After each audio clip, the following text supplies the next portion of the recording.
Hindi inakala ng isang runner sa Binangonan, Rizal na dahil sa kanyang 5K run, bigla siyang magiging fur parent dahil sa isang kakaibang organic encounter. Usuan na yan sa report ni Oscar Oida. Ngayong karamihan ay nasa running era na. Uso na rin ang may running body.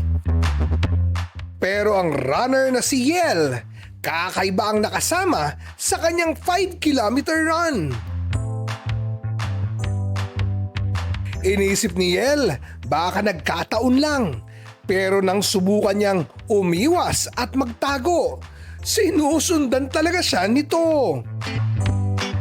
Ang kanyang 4-legged follower, ang siya ring aspin na madalas niyang pakainin sa warehouse kung saan siya nagtatrabaho. Pero parang hindi lang pagkain ang habol ng aso. Dahil matapos ang unang pagtatagpong yon, pabalik-balik na ito kay Yel. Hanggang sa unti-unti, mula sa simpleng tagasunod, naging running buddy na niya ito. Inampun niya rin ito kalaunan at naging bahagi na rin ng pamilya. Simula ngayon, ikaw na si Tisoy. Oscar Oida, nagbabalita para sa GMA Integrated News.